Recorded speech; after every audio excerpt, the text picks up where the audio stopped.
Uh, Hi, welcome to the Defined Frame. My name is Aslam Kakar, and I'm with my friend Sudip Bhattacharya. We both went to grad school at Rutgers, and we're here to talk about some questions that come up whenever we talk. So it's going to be very open. So, Sudeep, tell me what's going on in your mind, in your head. What are you I thinking know about? we looked at the time, we were already talking for like 40 minutes because we're just catching Yeah, up and stuff and talking about freedom and individuality, which we can still talk about now because I think those questions about what is individual freedom and how you get it is very fascinating to both of us. Yeah, so yeah, we've been friends for a long time. We've been comrades, brothers for a long time, and we got to know each other through our union organizing. And then, yes, yeah, yeah. remember that? That was a while ago now, but that's how And we the got to know long each other. car drives and Yes, yes, yes, stops yes. at coffee shops and Yep, yep. sometimes McDonald's and Yes, and also occasionally Italian restaurant. One Italian restaurant we found at one time. Like I think we talked about. It looks like it looked like inside a hipster bar, but it was like in a strip mall. It was oh like yeah, next to yeah, a yeah. Remember that? yeah. That was And so weird. I think you guys were trying to also make turn me into a foodie, and I think probably failed. Like Oh, trying really? different food. Yeah, yeah, yeah, yeah. I think so. Oh, yeah, we did do that. I think there's another friend of ours who we were trying to like not force you, but we definitely were like, try this and try that. And I think sometimes you Yeah. were just like, yeah, let's do that. But the Italian place you liked it. I remember you No, no, liking the certainly. I Italian did place. like Yeah, yeah, some. yeah, yeah. But for the most part, I think I'm a very Particular eater. chicken kadai Indian Pakistani kind of. Well, I Oh, have that's good. That's a good palate. Oh, and we went to a Pakistani place in Island once together. Remember? I think it was a Karachi-based. oh yeah, yeah, yeah. Yeah, No, no, yeah, no. yeah, yeah, yeah, yeah. Times. Long time ago, but it was wonderful. But I remember you taking us there, and I was very happy about that too. But Yeah, yeah, yeah, yeah, absolutely. yeah. And those car rides, we talked a lot about. Well, the funny thing about the car rides is that you would sometimes sit in the back or front, but usually you were in the back, only because we'd pick you up after we picked the other friend up, and you'd be in the back asking deep questions at like 11:30 p.m. after we ate, and I'm getting tired, and you're just like. I don't know how your mind works, but sometimes it's so amusing in a good way because it's like you're still always thinking. So I remember I would be driving and I'd be super tired and trying to drop off our friend and you or you and my friend, and you're like, "What is death? Huh? What's life?" And then you'd see it, and because I think the picture is so funny because it's the silhouette of you because it's dark outside and you're just in the back seat like just and then you just ask this like funny question. I'll be like, dude, I'd be sometimes thinking like, I don't know how you're thinking. Like you're always a very philosophical guy. That's the way I would always think about those car rides. Like Aslam's ready for a really deep philosophical question.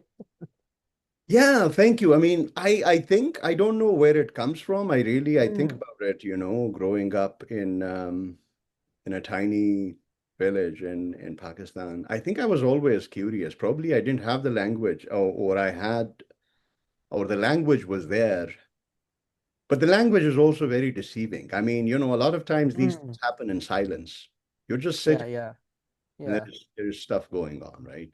yeah, And yeah. then we become aware of the conversation once we put it in language and it comes out Right, like, oh, okay, so this person is thinking about this stuff at right. this time. But I don't know. So there, I think it was always probably there. And it has been a long journey as for you too. It Right, okay to kind of like collect the tools to describe that silence, right. um to friends and to the outside world. So I mean it has always been there, I think. Yeah. Um Well, it's funny. Wouldn't you say some of it might be the Pashto culture a little bit? Because when I think of like even my parents and I, when I think of, maybe it's a stereotype, but a good one, I think of Pashtun people or Pashto culture, I often think of poetics and having a very like deep, deep answer to even the simplest questions. Like even Bengali people, we're not exactly the same, but in our home, even here in America, my parents always encouraged reading and writing and poetry. But even if they didn't, I'd see my uncles and aunties respond that way. But when I think of Pashto people, I think of I do think of like, very poetic language. So I don't know if that's something you think shaped I that. think that is very true. Joanna tells me that I should start a book, and the title of the book should be "As We Say in Pashto." That should, yeah, And yeah, this yeah, should yeah. include all the sayings that we Right, have. And I right. think it is true. I read an article, an interview by a British writer, I think an anthropologist who has lived in Peshawar among Pashtuns for a long Hmm. time. And one of the lines that I remember is, I mean, Pashtuns are known for being, from the colonial times Yeah. as people who are fighters Yes. and so on, these stereotypes. But he said a Pashtun takes more pride, not, I'm paraphrasing his words, takes more pride in, speaking their idioms than brandishing an AK-47 or something like that. Yeah. Like there will always be like more occasions and, they will Right, just. right. So I But think that is very true. It's in yeah. the language. But also to that brandishing the AK-47 thing, I mean, we like again, it's a stereotype, but a good one, I think. Some stereotypes are, a lot of them are bad, but I think these are pretty good ones. Like the Pashto drive for hospitality and for being very like that is I've noticed real, but what's interesting to defend maybe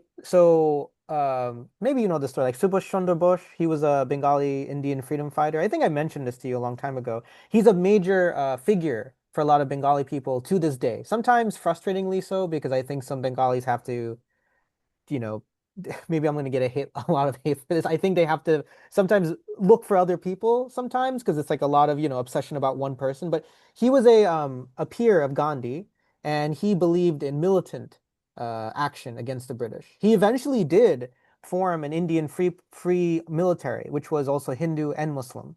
Because Hmm. Bengalis are also mixed, but he, of course, wanted all Indians to join. It wasn't just a Bengali military, of course. But he went to Germany, to Hitler's Germany, to get weapons against the British because the enemy of my enemy is my friend. So he went there. But Interesting. then he got really creeped out for lots of reasons by how Hitler talked about what the goal was to free India. He was like, "Oh, you'll still need some tutelage, obviously. After we free you from the British, you'll still need to be under some tutelage." He was like, "That's not the game." And then, of course, there was a German woman. This is like stuff I've learned from my family. It's nonstop. A German woman fell in love with him and said, this is actually what's going on in Germany. They have camps, and you should not trust this man. So he escaped in a submarine, I think, to Afghanistan. And the Afghan people, I'm guessing mostly Pashto because there's so many ethnic groups there too, which I think a lot of people, unfortunately, are very reductive of Afghanistan. They just think of it as Pashto, but it's Tajik and other groups, and it's a very diverse culture. Hazaras, Uzbeks, exactly. It's very diverse. And unfortunately, like the Taliban, they do a lot of work to also attack these other groups and then distort what Pashto nationalism should be, right? Which is not that. But he arrived in Afghanistan, and my father, my Baba, says this all the time. He's like, the Afghan people defended him. They would not give him up while the British were searching for him. But the thing is, that too, even though it might include militancy and brandishing, maybe not an AK-47, but some kind of weapon, maybe a sword or something, that itself is also deeply poetic in its own way. Like, right? Like the yeah, idea of it's interesting. loyalty is very deeply poetic. To the German point, the Germans also funded the insurgency, I think, for a brief period Ah, by Fakir P hmm, in the 1940s against the British. I mean, this is the period right. partition is taking place. So it's interesting. Yeah, the Germans were. I don't know in greater detail, but just I think Yeah. historical fact it was there. Um, Yeah, well, and to resistance, I don't know if you know, but the essay that I wrote on Pashtun rage in Pakistan, where I Oh, yeah, yeah, yeah, yeah, yeah, yeah, yeah, yeah, yeah. uh, Hmm. the main argument is to um, I don't know what's the word, but depathologize anger and rage, Yes, yes. especially in contexts where states only know and use the language of violence. So what do Right. you, I mean, take the Pakistani state, for example, it has oppressed nonviolent movements, it has oppressed, Right. people on the streets, the Baloch, Pashtuns, and others. So I do defend, yes, rage as a response to even Right. violent rage using Fanon to Yes, yes. Yeah. oppression, right? Because you Yeah. said that's the only language the oppressor understands because, Right. he communicates in the language of violence. So, yeah. Uh, Yeah, and it's also like to the Pashto people and also many people like well, I know you spent some time in Turkey too, like the Kurdish people and so many different groups of people. Um, well, it's like again with the Pashto people, I just say it's very poetic because finding loyalty in people is very hard sometimes, like real loyalty. And of course, the Pashto people, sometimes to a fault, because they get dragged into these geopolitical problems when they just want to live their own lives. But nonetheless, that's like the known quantity about the Afghan people, about the Pashto people. And to me, it was always said with a very deep reverence, like, oh, they'll never, they won't surrender you if you are a guest. They won't give you up if you're showing some level of care, at least some respect too. But it's very poetic because in this say like in this world, there's still a lot of loyalty, but there's also a lot of feeling of just people, you know, not showing a deep commitment to values or politics sometimes, or being like with Palestine, for example. I think a lot of people are loyal to the Palestinian cause. I think most people in the world care about Palestine and actually it is changing, I think, in ways changing. probably we will see in the after effects once the dust Right. settles, probably. I hope, but also the Palestinian people are correct to feel.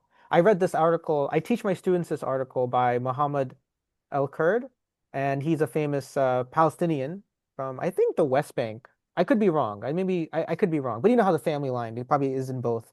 But he lives now in the United States, and he wrote this really great article about the feeling of being Palestinian, the Hmm. feeling of being American, just generally, black, white, Palestinian in the United States, knowing that this genocide's happening and your government's supporting it. And then how he said one line that was very, very impactful to me. He said, every Palestinian deserves to spit in our face because of, Uh, and speaking of rage, they have the right to have a rage against the rest of us. Not only the Israelis who are killing them, but the rest of us who've let them down versus, yeah, so it's a very interesting thing about loyalty. I'm just saying with the Afghan concept, I just think of because in my mind, I'm thinking of it as like deeply like we will protect you because you are part of our community. And it's very like has all this sort of pathos and in a good way of like what it means to be part of a human, human to human relationship. and that really, I think, is a nice segue for what we were hoping to talk about, Yeah, the role of intellectuals and educators, right? right, Of course, right. and the broader society. So, in the current context, of course, you and I both are situated in the United States, where I think a lot of the heat, the political and Yeah, the cultural and the religious, even, yeah. is there. What has changed for you, or what have you been thinking Mm, about in the past couple of years? I mean, since I mean, this is not. Let's be honest. I think it's not just something that started on October 7th, but it is, I think, right. longer than that. But how do you see this current moment in the light of the past few years, but also as a long-term, I don't know, undercurrent, a trend that has been developing? As a line I remember from Ahad Aham, he was the Jewish writer. Mm, In one of his essays, he's like, peace is an illusion. When in moments of peace, there is always something boiling mm, underground, like mm-hmm. so so but and that is to just say that, I mean, this is not something I think surprising to a lot of us what we are seeing. Maybe in some ways, but not entirely, if that makes sense. No, that makes perfect sense. I think again, to connect it to also, our friendship and how many times we just would, hang out, walk around, get food, and talk about these questions, and we would learn from each other. I think one of the things I knew some of this possibility just because of not just and and this is where I asked you to ask me a question about lived experience because I think that would have been a good springboard, but I can now bring it in here. I can say it right now because I think this is where a little bit of that comes in. So to everyone who's watching, I this is going to be very grumpy version of Sudeep. So if you just bear with me, like, so growing up, I'm born and raised in the US. So we have a lot of similarities, but also differences in terms of our life and how we live and what we, th not what we think, but how we got to our thoughts might be Mm. different. Because I think we're very aligned now, which is also explains how these value sets are not civilizational and they're not like West and East. They're very much more contextual than that, right?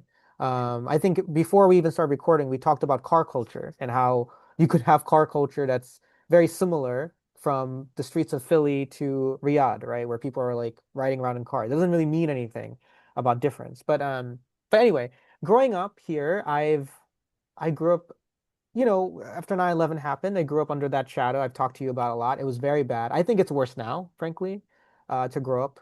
I think war and terror is actually a pale imitation of what's happening now, in terms of freedom of speech, in terms of actual danger, in terms of what's going on. The genocide is very accelerated. I mean, we are not we, but our government killed lots of Iraqis too. I don't want to say this is just an Israeli problem, but the pace of the killing is very, very insane, right? The pace of the Israeli killing of Palestinians is at a high rate. And even though the United States is an imperialist machine, the Israeli government is just mask off, right? They're now saying we want to take over Lebanon while we want a ceasefire. We want to bomb Iran back to the Stone Ages. So it's extremely different in terms of rhetoric, right? Which actually is maybe a good thing because at least people will hear what the Israeli leadership thinks. But growing up, I faced racism but um, the racism would still have me think I could trust the Democrats, maybe. Like, like a lived experience. That's why I'm Yep. saying the lived experience has a little bit of a ceiling. What took me, so to answer your question, I knew certain things about the US prior to this latest genocide. I knew the United States is racist structurally. I know it's, of course, sexist structurally. I know that it is very deeply profit driven and not healthy and not healthy for the world either. I knew a little bit of that but mostly that was focused through the coups in Latin America. And I want to give a shout out to Rage Against the Machine, which is the band I would listen to as a kid. They're very, like I'm What just is the giving name of the band? Rage Against the Machine. They're Rage. very mainstream band. I'm just making a joke because they're so mainstream, but they actually did have some really deep political discussions in their work. And a lot of it had to do with the coups that America led in South America and also Mexico, which is part of North America. So I knew that. I knew that. But I think what was still lacking from me was the belief that I still believed if we elected the right Democrat, that would solve some of it. Hmm. Does that make sense? Now, I already started when we were talking, I had already started drifting from that point of view. I now began to think, oh, we need something more than just a Democrat. We need a progressive Democrat or a leftist Democrat. But since the acceleration of this genocide, which I kind of told some people would have happened, not this exact discussion, but I basically said how Palestinians will be treated awfully as they have because they're viewed as a obstacle to Western interests. That's how it should be seen. But the last 3, 4 years Hmm. have simply reinforced that point of view and has also, I'll say this, with Israel, I used to believe in a two-state solution. That's gone. I think Israel as it is a completely, it's like Nazi Germany in my view. There has to be a complete change bottom up, and that'll require a change from Israel to a free Palestine for all, a secular Palestine, a democratic Palestine, but it will also be something deeper than just saying peace. Like you said, peace is an illusion. It'll have to include land being given back to the Palestinians, many of whom are the refugees stuck in Gaza, which is very crowded. So these are the things that change in my mind. And then in terms of my role as intellectual, I've grown more serious about not just teaching students how American empire has created this mess. It's not Israeli creating America, it's America creating the Israeli empire essentially, or mini empire. I also am very, very much intentional of teaching my students concepts of histories of resistance. Because also what I learned from, say, 4 years ago when I used to teach these classes, my students learned a lot sociologically, politically, about how race is a problem, how it's not real, how it gets created. But then I would realize at the end of my classes, they were still very apathetic. So they would appreciate what I taught them and be like, now I understand race is not biological, race is not forever, white supremacy is not eternal, but they would be a little bit depressed because there would be so much information that was highly negative, even if I'm teaching them something. So that's the other thing that I would learn. And the reason why I'm saying is because in this struggle for a free Palestine, I'm also having to dig into the roots of Palestine and into its resistance movements to gain a sense of not joy, but a sense of like momentum, right? Because if you only look at the news, Hmm. it's very hard to find any kind of sense of daylight. But again, and I'll sorry if I'm the Palestinian people are still fighting. They have not given up their land. So if they're not doing it, that's the other thing that fed into me, then I can't do it. And then with my students, I want them to learn about not just about the Palestinians, I'm talking about like just overall different revolutions that have taken place, like Haiti. I want them to also know those things, not just the bad things. So that's what's been on my mind, and that's what's shaped me over the last few years. Very interesting. Yes, of course. And I think one cannot talk about what has been going on in the past couple of years here without talking about Palestine. Absolutely. How, I don't know if this question makes sense, but like, is is there any way in which we can not rationalize, I don't know what the word is, but try to understand the right, and their rage and their anger. Oh, And and the way, I mean, every day I wake up and I open emails, I mean, just to limit yeah, it to higher education and academia, it's insane. right. What Yeah. is happening throughout the country, departments being shut down, Yes. um, faculty being laid off, and I mean the whole, I think, war on humanities, and how to, for the audience here, but also outside the US, because I think I have viewers from mainly, I think, Pakistan also. Like, how do you explain this? How do you try to make sense of this? Does that make sense? No, it makes a lot of sense. It's just a very deep question, and I'd like to hear from you too, because I think we're in the same boat. Not exactly. I think there are more challenges that you have than I have, but I think in terms of what we want from, I think we have similar fears. I think we both would agree that how social science and humanities is changing and is being under attack. I think war on the humanities is a perfect way of describing it. It's scary, right? With AI, but also with literally just funding being cut. I've sent emails out for extra classes to teach. I currently teach at Rutgers, but I'm looking for extra classes, and some of the emails are just straight up depressing because they're just admitting that we don't even have funds to keep the adjuncts we have now. We're not being allowed even barrel funding for that. So it's like, and that is a huge shift. Like that is something, this has been happening over time. Rutgers administration itself has been extremely into the idea of let's focus on STEM.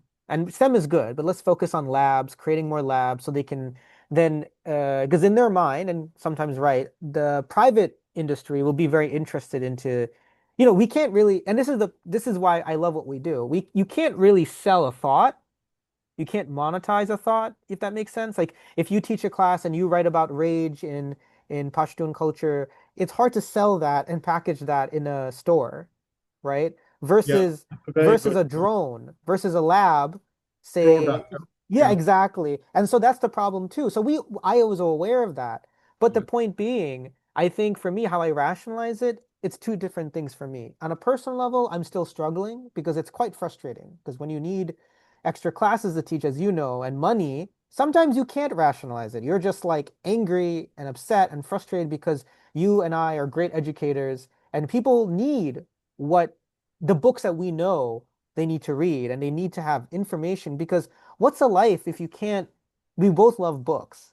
What's a life without a love for reading or some appreciating? I can't even imagine. So having that gift and having that gift imparted to students is very valuable, invaluable. But But it's so, also becoming exceptionally, sorry for interrupting, like no, go ahead. difficult for people to have the time and to sit Oh, that's so true. Yes, yes, you're right. I think that's a, go ahead. with the book and the time to read it, Mm-hmm. you know. And Yep, then on top of that, you're yep, punished for having yep. ideas and thoughts Yes. and rewarded Yep, for it, right? Like it's yep, you're caught yep, up in yep. this kind of a very Well, like there has been articles saying also how people literacy rates are actually not that high. Like I think the typical American can read better than maybe some other countries, although that's also debated, hmm. like critical thinking is not high, as we can probably tell with some Americans, regardless of background. Or But very limited and to a yeah, very, emotional level, like reactionary level. But to your point, the reading aspect. So you're right too. Like I think there is so many things working against us on purpose. This is all purposeful, all of it. The administration's working with private industry to turn universities into yet another place where private industry can just get their free research from. hmm. That's purpose.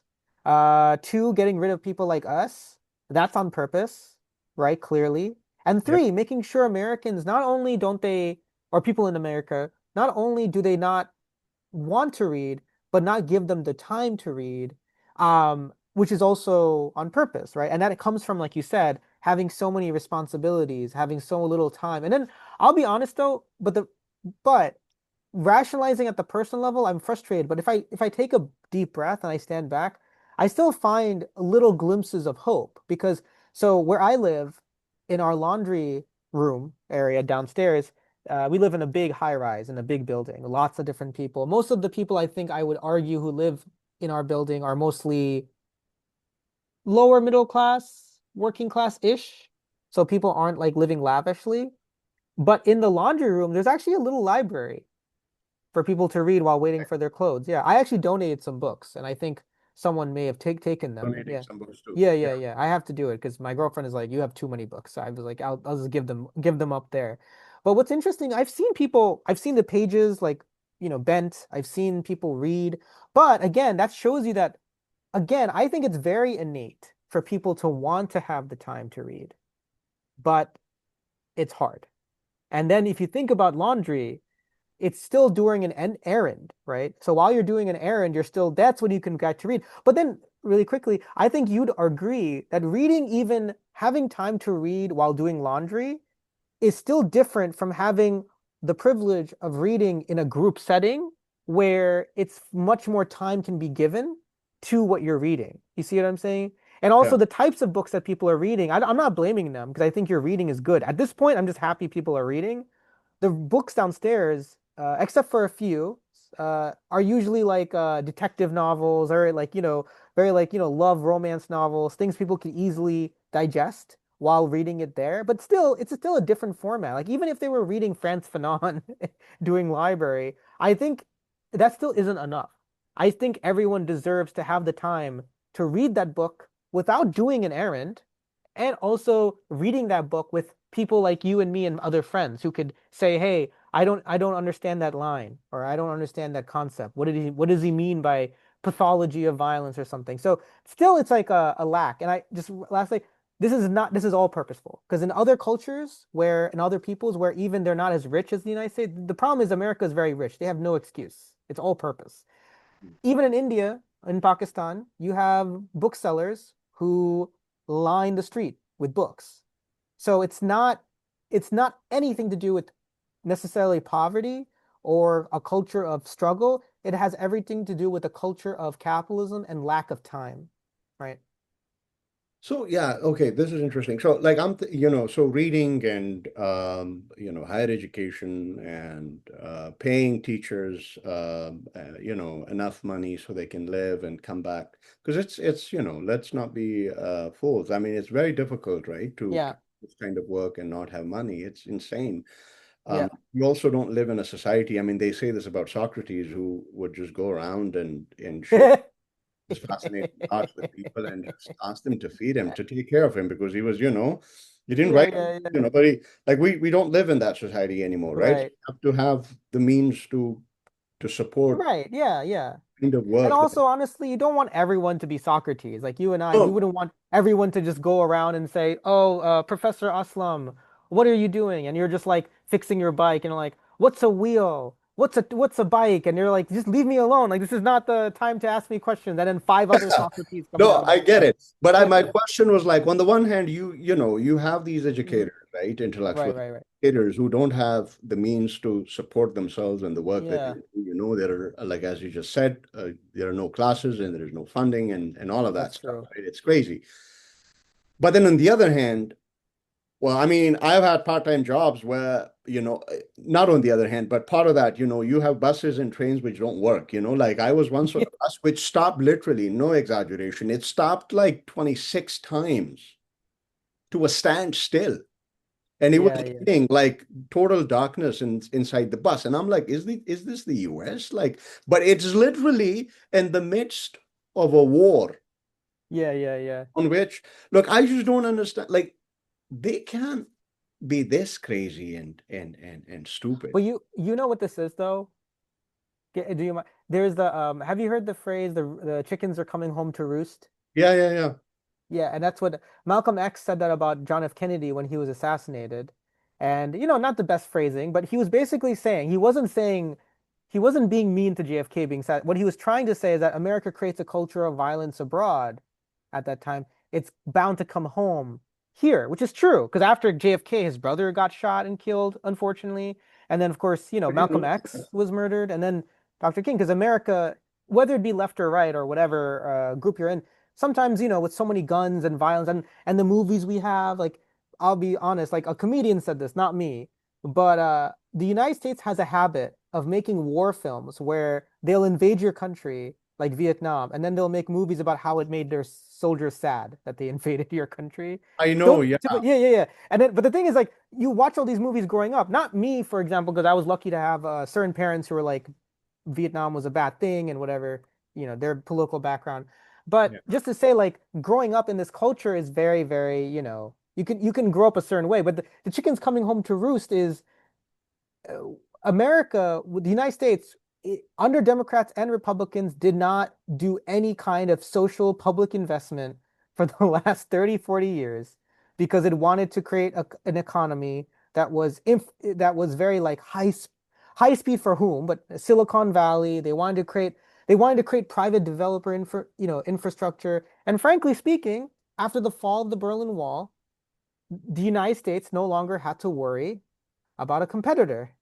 So it was basically doing, Francis Fukuyama, that I'm not a fan of him, but Francis Fukuyama, the guy who said end of history, which is also bullshit. It was not the end of history, but he was basically saying how, oh, now capitalism won, which is not true. We're seeing how capitalism can always lose. But to your point, the problems that you're facing, that we're facing, is a chickens coming home to roost Hmm. of decades of stupid decisions, irrational decisions, and frankly, cruel and callous decisions. And I think right before we started talking, we were talking about I think I mentioned infrastructure. Like for you, you're sort of like stranded in New Jersey because, unfortunately you don't have a vehicle at the time, a private vehicle. I fortunately have one, but still some days I would prefer a bus or a train that I could just take. Right? Because I also have a very serious medical issue. Like I think I've talked to you. I'm recently diagnosed with diabetes. I think it's quite relevant because it's also made it very hard for me to do outside jobs like you can sometimes do where it's like I can't stand too long because I have Cool. nerve damage. So that's the other thing. If you're disabled in America, you're sometimes shit out of luck. You're like, well, you can either die or maybe go for benefits maybe, and they're not enough. And if you work a job that pays a little bit too much, you know how benefits work. They'll slice you up and say you can't Yeah. do it anymore. So it's kind of ridiculous. But the chickens coming home to roost problem is what this is also a very it's basically like we were saying like New Jersey's many suburbs were created with the intention of only having people who can drive cars go through them because these suburbs were mostly white when they first started, mostly middle class, and a lot of these white folks were quote unquote escaping the city, which was seen as mostly black and brown and sometimes white and poor. So in the 50s and 60s, these people were living large, living well, relatively. And they were like, we made it. We have the picket fence and the house and the grass and the little like, flea market. It's fine. We can just drive our car. All these stupid commercials from back in the day, like a black and white car commercial. The car was freedom in America. You can drive anywhere. It's American dream to get a car and a house, right? But what I mean by chickens coming home to roost, during this period, there was nothing else to develop the infrastructure of New Jersey because they were all thinking about it as this place that deserved no contact with the cities because you don't want black people and brown people to access, right? And I'm saying this also, you see it in cities like DC, where I went to school for 2 years as a journalism master's program, which I loved. I used to Hmm. go to Georgetown, and Georgetown is a fun place to be. I know I joked earlier about I'm not against people having a good time, even though Yeah. I'm a very like grumpy person. I like hanging out in fancy places I can be actually. grumpy too. Yeah, Like, you're less grumpy than me. I know you're grumpy, but you're less grumpy than me. Trust me. I think you're a very calm person. I'm very grumpy, but I like still having fun and I do like a sense of luxury. Like things are not I want everyone to live a luxurious, pleasant life, right? But in Georgetown, the area of Georgetown is extremely wealthy. And what's fascinating in DC, the metro system is not bad. hmm. The metro actually reaches a lot of different places in I don't think DC. I've ever taken it, but you It's live really nice. It's really convenient, actually. Sometimes you have to still walk a lot to get to some areas that are more like lower income because I was a reporter, so I had to, but still you can go to, and it was cheap. Guess what place it didn't have any metro? Georgetown. And people know this, and people I knew talked about it, saying that the reason like why they don't have, all huh? the campus. I don't know the whole Oh, it's a town. It's like you have New Brunswick and Highland Park surrounding the campus, but except think of it like Highland Park, but even richer. So Georgetown is the university. It looks like Hogwarts, Harry Potter. It looks like an old school, like old like university with ivy and stuff. It's not an Ivy League school, but it's quite beautiful. But Okay, so it's up in the sky. It's really awesome, actually. I like it going there. I used to go but you have to take multiple buses to get there as the outsider. But that's purpose. That's a purpose. There was no metro connecting Georgetown to any other part of DC. And for some people, I actually asked them, people who work in the Georgetown stores, because they're not all the people owning them are wealthy, but a lot of the people are coming from other corners of DC that are more working class, predominantly black. And some of them hmm. said to me, I think one person said to me that they had to travel, it takes them like maybe an hour or something, or hour and a half to go one way, or even sometimes 2 hours because of traffic, because there's no metro, because they did that on purpose. And that's why I mean my chickens coming home to roost. New Jersey I was created to exclude people, and now the joke is on all of everybody. Hey, you built a society that was so exclusive, now it's rotting, now it's coming apart, right? Now you're stuck in a bus for no reason. And you're like thinking like what the because I've been in that scenario too where the bus stops and I'm just like, I don't think I'm gonna this is ridiculous. I'm stuck. I'm literally stuck, unless I yeah, go right.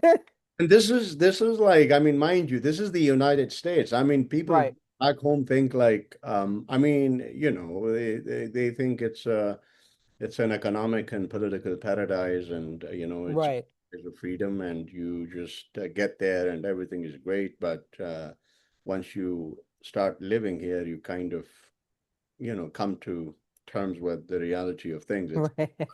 This is it's much harder to exist in the United States than, I mean, of course, different problems in different places. I'm Yeah, yeah, definitely. simplifying it. But to come back to, the earlier question, I don't know how much time you have. No, I have some time. Okay. So on the issue of, anger on the right, I mean, there is a lot Mm. that has been written about anger. For example, one book that comes to mind is by the Black feminist philosopher, uh, Oh. Maisha Cherry. Apologies if I'm mispronouncing her name. It's The Case for Rage. She Oh, is it Brittany Cooper? No, no, no. It's Maisha Cherry. Oh, okay. Oh, I think you told me this. Yeah, yeah, yeah, yeah, yeah, Yeah, yeah. I do. I think I like the book a lot because she develops this typology of rage where well, first she makes the distinction between anger and rage, but then she also Hmm. says that rage is of different kinds. There is rogue rage, there is resentment rage, there is egoistic Hmm. rage, there is um, there is what she calls the Lordian rage after Audre Lorde. I mean, when we think about rage Mm. here, it's not just a phenomenon that is limited to one group of people, right? Either on the left, or it's for the it's something that is the monopoly of one group, right? So is how can we using that? I mean, I don't know if you're familiar, and it's not necessarily me asking you to explain it in the framework of that Cherry develops, right? But to just generally, like, is there any way of like reading this rage as something that can make sense to people, or is it's just like a misplaced, unjustified rage at the left, uh, at those who are pro-immigration, those who are pro-life, I mean pro-freedom, those who are, just pro-humanity. I mean, I don't know if the question. So again, like Trump and his movement and MAGA and are these people really, do they really know that this is a movement that is carrying forward or representing their rational self-interest, or is it just like fears? And Yeah, yeah. Adorno Uh, talks about this, for example. yeah, yeah, Fascist yeah. movements really become successful or gain prominence, not because they necessarily, I mean, talking about the Nazis, represent Right. the rational self-interest of the people, of the masses, but it is more an appeal to their fears and their emotions, and which are not necessarily their interests. And then we know that. So I don't know if I'm Well, the thing is, no, I'm glad you brought up Adorno. Another thinker related to him, because I've read some Adorno. I am not a huge fan of Adorno just because I think sometimes he fell into a void of nihilism.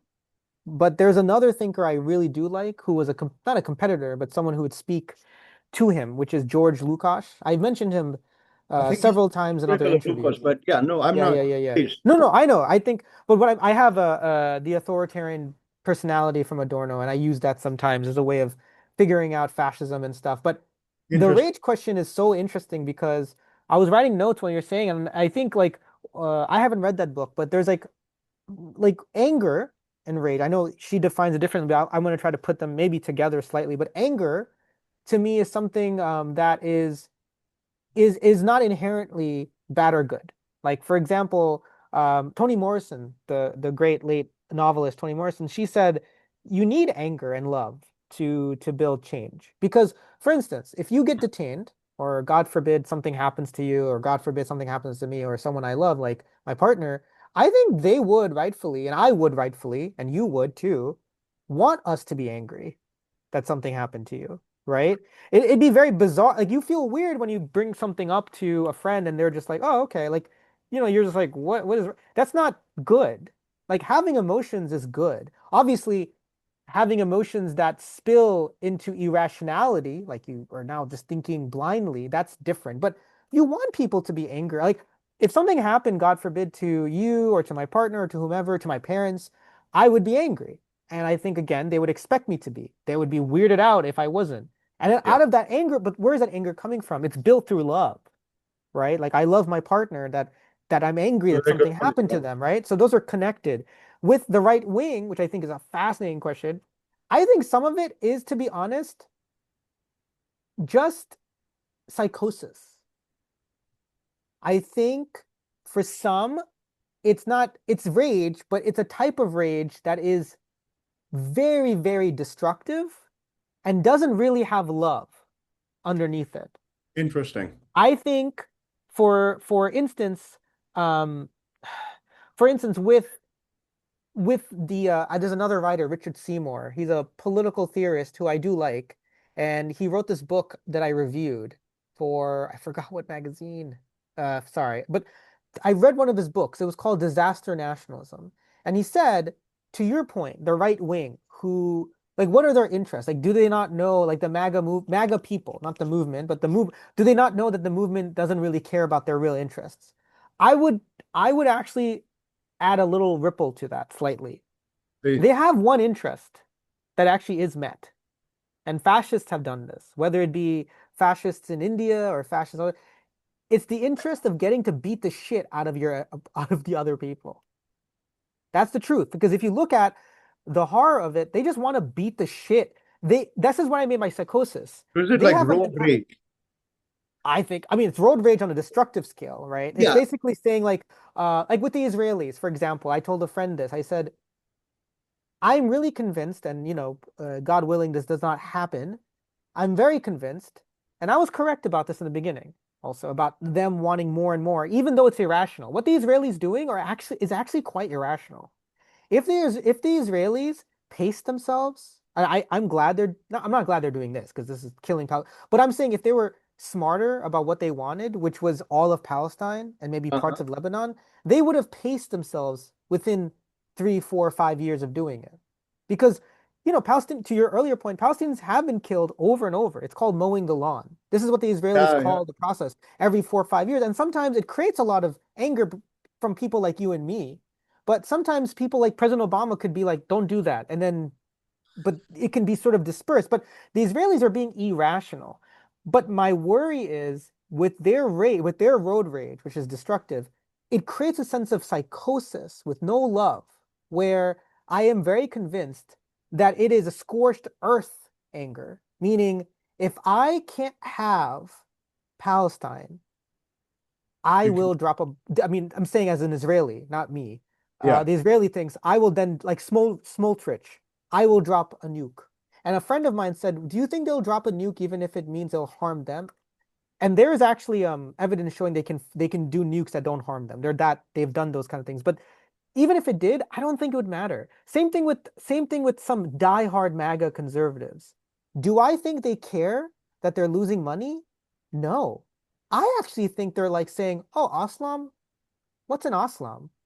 Islam?" They'll think like all these crazy thoughts about you, and they'll be like, "Is he?" But it's true. Is he poor? And you'd be like, well, he's struggling, but he's not poor. He's rich in life. He has family.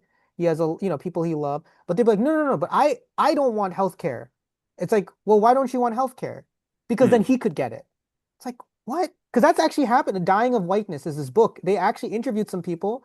There was one guy who was literally on dialysis machine. It's not everybody, but this is a good number of them who eventually voted for Trump, I think. He was on a dialysis machine and he got his dialysis through the Affordable Care Act, which itself is very bullshit. Like we needed better than that, but still. And the guy interviewing him said, "What do you think about Obamacare as it's known?" And he said, "Oh, I hate it. I think it's bad." And he's like, "Well, you need it." He's like, "I don't care. I don't want a Mexican to get it, or as usual, a lot of white people, I don't want an African American guy to get it." I've actually heard this straight from a person's mouth. When I Wow. used to live in DC, I heard this. I interviewed some people outside a conservative conference. I don't know their name, but this was, I think, someone who was Asian American too, Asian American MAGA. I think they might have been Filipino. That is Filipino, another phenomenon. I think, it's conservatism, it's religion. Filipinos are also Catholic, so there's a little bit of that religious aspect that comes in, for yeah, sure. Yeah, yeah, yeah. it's insane. I Yeah, mean, yeah. in Urdu and Hindi, there's no difference between the two. I mean, at least in terms of Yeah, yeah, yeah, yeah. it's there's an expression, Shah se zyada Shah ka wafadar, being loyal to the king more than the king, and so, it's like kind of Yes. like you know. Yeah, yeah, yeah, yeah, yeah, yeah, yeah. And that is just baffling, like straight up. Like it's like what Well, is is it? I think it's actually part of anti-communism politics. Because even there is so if you look at so this really quickly, this woman said to me, she said, "Oh, Obamacare means free healthcare for Muslims." She said that. And then she said to me, because I'm brown, so she realized what she was saying. She was smoking outside a little bit, taking a break. And she's, "Oh, I'm sorry," because she thought I was Muslim. And I said to her, "That's not true." I was like, I was like, "That's not true. They're not giving free healthcare to Muslims. It's for everybody. It's not free," I said, but still. But to your point, the Asian too, it's the rage that an Asian American conservative might be different a little bit from the rage of a typical white conservative. But nonetheless, it comes from a kind of rage that is hollow, an anger that is hollow. It's just pure scorched earth and wanting to hurt people they don't like. Because honestly, I hate a lot of people. Like Henry Kissinger, he died way too late in life. I do think he should have suffered. He's a war criminal. He killed so many people. But the reason That's why what I he hate said him, about Bush too, right? what do you say? Bush. Yeah, the reason why we're doing Iran is because of him. Because there's Yeah, an article someone said that we didn't punish the George W. Bush admin enough, and so their people are coming back and doing this war too with yeah, Trump. this Yeah, so exactly. true, so true. But to Recently, your an point, article I read, yeah, it oh, was, you read it? Yeah, yeah, yeah. It's a great piece. So, but just saying, there is no love.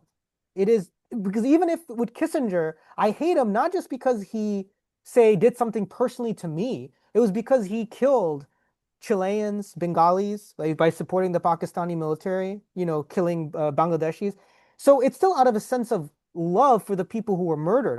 When I think about Kissinger, I also think instantly about there's an image. I watched a mini documentary at Rutgers. I also went to undergrad in Rutgers. I took a South Asian class, and the teacher Chakraborty, I think is her name, or Chatterjee, but she was Bengali I from think I Bengal.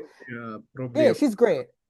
She's amazing, but she showed a mini documentary about the famine in Bangladesh that was started after Bangladesh was freed. And there was the United States played a role in creating that famine, restricting aid, just like with Palestine. And there was an image of a Bengali woman, Bangladeshi woman, carrying a child, like just limp, and who probably is dead or dying. And she was, you could see she was emotional. And I'm Bengali, but I was also like, what the fuck? Like, what the hell? That's what I instantly think of. You see what I'm saying? There's a yeah. duality where I'm like, it's for them that I'm angry. But with them, it's more like Islam, money, Muslims, kill them. That's all their mind is thinking about. I can't get it, you can't get it. It is so crazy, and I really like what you added to the discussion on anger. That I think you kind of know. Well, I mean, one way of putting it is that it has to be inspired by love for something, Mm-hmm. for the people you care about.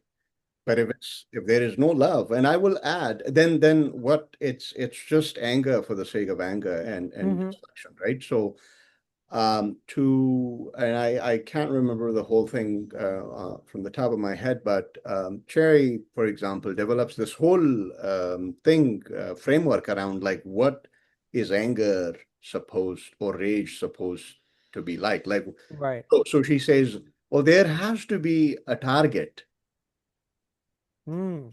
and it has to have an intention and Mm. there has to be an aim for the anger for you to understand what is it that Mm. you're doing with your anger like. And she, I think, she likes, oh wait, she uses the term metabolized anger, which is, Mm. yeah. And then she also, I think she and others, they make this distinction between anger and rage in terms of like seeing anger as a primary injury. When a group of people Oh. continue to talk about their grievances and suffering and pain and terror that they have embodied and, and also talked about it discursively for years and years, and nobody hears it. And then that turns into anger. And then when Mm. anger is not listened to, then it Right. Okay. culminates into what is called the secondary injury, which is rage. Wow. It's not like all of a sudden people are angry on the street and so on. I mean, there's a whole history, right? Which I thought was a fascinating, but that seems like Hmm. I think when from your conversation and what I'm thinking also is that that doesn't seem to be like happening on the right. Like, who are you angry at? Like, do you know who, right? Right, right, right. I mean, a lot of times, like, they will be Yeah, angry yeah, yeah. at you, like, because of the way we look. It's like, no, Yeah. or immigrants, or like, the Right, scapegoat. right, right, right. That is, I think, also one of the bigger problems here. Right, right, right. Well, if you look at no, that's a good question. I mean, I think again, it's not for me, it's definitely who are you angry at, but it's also who are you angry at and why? Because it's usually stupid reasons. It, And and also what do you want to have happen? So my anger at Kissinger, right? Let's just be, I think I would have wanted him in jail, in prison, right? That's like an act. And then I would want, out of love, redress, like monetary money taken from his account to the Bangladeshi people and to other groups of people in Chile who he hurt. So something in like a constructive still, right? I'm not a So, naive person. You know me. I'm not a naive person about like okay. punishment even. I'm not. I have lots of issues with abolition a little bit because I can't get over some people who've done horrible things, but I want some sort of injury, like she's saying, to be redressed, not to be just left as an apology. I don't like just apologies either. It has to be material. But for the right wing, I think the secondary thing is what's happening. So they may hate. Let's talk about right wing people who hate Palestinians, right? Uh, vociferously, and unfortunately able to now act out their anger by joining the Israeli Defense Force and going and killing Palestinians. What they want is destructive again, and what they want has no room for Palestinians. And also their anger, I'm being honest, even though some of them, I did this episode with Dr. Jared Ball. If people are interested, it's a YouTube channel called I Mix What I Like. It's with Dr. Jared Ball. He's a great professor, and I do some of these shows with him. He's invited me as a guest a few times just because we have this project we're working. Yeah, and so one of the things we are doing is like we're disentangling Zionism, like its origin and where it started. That too was very hollow. It had anger sort of against anti-Jewish feeling in Europe. But also that's misplaced. It got misplaced onto the Palestinians. So even when you read Zionism, it makes no sense. It's like because the founder of Zionism, Theodor Herzl, or one of the founders, he was very much glowing about the British. So even though they believed that anti-Jewish hate existed, and obviously it did. We're talking about Europe. They were still very like aligned themselves with the British colonizers, and they were like, we'll be more than happy to be colonizers in Palestine. So you're right. The right wing, it's there's no real redress. It's And just not a to couple mention of that like, the claim, sorry, that I mean, I think mhm. a lot of Zionists were, it was a secular of, I mean, from my probably limited, Yeah, yeah, yeah. and they, I mean, the claim that they lay to the Holy Land, Judea and Samaria, I mean, they It's ignored religious. for a It long, Yeah, you know, yeah. they got the land that was Right, agriculturally productive and economic. right, right, right, right, And so right, and it is like, wow, oh, right. this is like, But then the anger is still misplaced. That's to your point, though. The anger is, well, this other thing about the right wing that's different from the left in terms of anger. Their anger is always self-perpetuating. Because, like, if you think about it, the Zionists got a lot of what they wanted, to your point. They got the best agricultural land. They're killing random Palestinians, like everybody. Hamas or not a Hamas, or innocent or not, whatever. They're killing so many people.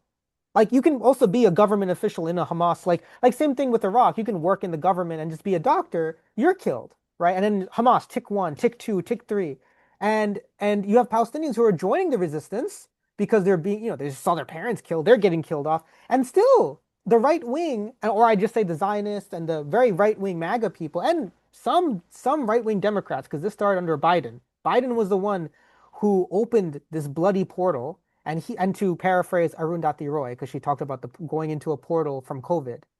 But oh, why are they still angry? That's the other thing. I'm so confused. Like they still act like victims. Like they're invading Lebanon. I watched on Al Jazeera, this morning. I keep up. They're invading southern Lebanon during a so-called ceasefire.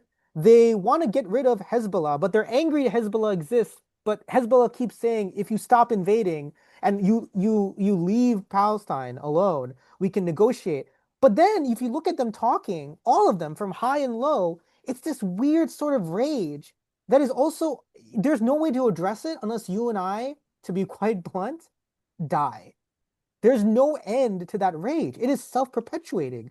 You're getting everything you want, the land, the people. You're getting support from our government. No aid has been cut. And you're still saying, Aslam, I feel attacked. I am angry. Like if you look at the videos when they meet Zionists on the streets, hmm. Christian Zionists, Jewish Zionists, you have your occasional Muslim Zionist who's a token. When you address them with any fundamental questions about their involvement or their belief system, they act like thugs. They want to beat you up. I think I've seen videos upon videos where people are singing peace songs, even though we talked about peace simmering on peace songs, like, hey, peace and whatever. That also enrages people. Even Miss Rachel, that famous children's show host, when she says all kids deserve a life to peace, and she brings Palestinian kids on her show, the Zionists say she is trying to kill Jews and Christians, but it's like this rage that is extremely self-perpetuating. It'll never, ever be calm. Well, so I want to ask this question about the I think probably indirectly related to Hmm. this mess in which we are finding ourselves is the role of not just in educators and intellectuals, but also I think the relationship between the individual and society, right? I mean, of course, the individual at birth finds themselves in a society, right? And so Right. you know you're raised and you are impressed by it, and a lot of times your life is shaped under that social pressure, and it comes also time when you're lost. You just Hmm. um, I'll go back to Adorno. I mean, not that I agree, but some of his ideas or Hmm. concepts are quite helpful. I think the reification, right? The pizza, the Hmm. guy who Yeah, delivers yeah. pizza becomes the pizza man, and everybody calls him the pizza man, Yeah, right? yeah, yeah, yeah, So it's yeah. like, and Yeah, yeah, yeah, state institutions and structures and ideologies and so on, these becomes like facts, like, and That's true. people don't question them, Right. right? And people Right. just get along. People rely on public information and not private Yeah. information. Yeah. What, like, how, where is that? How do you see that? Like this, I know I mean, it seems to me like an impossible question to wrap my head around, right? Like, but at the same time, I think the speed at which and now with AI and the digital, Yes. now it's like exponentially, it's like people don't even know who they are and what they want, and the ideas that Yeah. they have are really truly their ideas. And like also like the dialectics, I didn't, if I could Hmm. take the courage of like the dialectics of the seeking in and the seeking out, right? Mm. Like I think the seeking in has kind of disappeared. Like you don't really sit with yourself conscious of these questions. Like, That's is this true. really like a sane idea that I'm like, am I really hearing myself like supporting these kinds of crazy ideas and things? Well, No. I love What do that. you think? But the seeking, what's funny? I think for both you and I, the one privilege we do have is the privilege of being in these fields and being both readers and poets. Like you write a lot, where we do seeking in for those reasons, thank God. We trained ourselves to seek, right? That's at least for us. Like thank God we are able to sit with our thoughts. But even I've noticed how my thoughts are always racing. And I've also noticed how sometimes when there's silence, I still need to like listen to something or pay attention. And I have also noticed since COVID that my attention span has gotten worse sometimes. Like I've been able to like read books. I've read actually a lot of books, but I've noticed that I've definitely developed an inability to sometimes read consistently. I need I think breaks. I'm thinking that too, to be Yeah, honest. yeah, yeah, yeah, Yeah. yeah. It's like it's a lot. But you know what's funny? It's actually answering what you said earlier with the bus stuff you said. I think the way to explain it is exactly the way you said earlier about the bus. People's time, we're not only shaped by, I'm not suggesting everything materially shapes us. Certainly people can develop attitudes that don't match anything about their life, right? Yeah. It can also go to music. Like for example, you live in a town where the main music might be country, but you develop a love for punk and you don't Mhm. know why. But even then, you might have some reason. Maybe you got on the internet and you were listening to punk music and you're like, holy shit, this speaks to me. But what does it speak to if you grew up in, you know what I mean? So there's some haziness. But I Yeah. do think materialism does shape who we are. And I think your bus stuff is exactly that. So like the seeking in, the seeking out, if you're always on the run, if you're always having to hustle, we have a hustle culture. A lot of educators like myself, like I don't know if you know, like I'm doing classes now independent of Rutgers online, but I'm doing it out of Yeah, yeah. I love teaching, but I'm also doing it because I need money.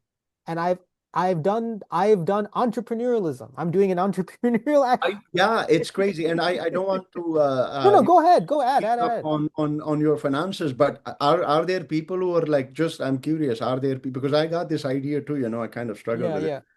are there people who are like signing up for these? Yes, yes, yes, yes. People are signing up, but it's not like it's going to take a while for it to Sure. really build. But people are signing up. I did teach a class yesterday, whatever this right now. What's the date today anyway? It's June Today 5th? is the June 5th, I think. Yeah, fifth. June 5th.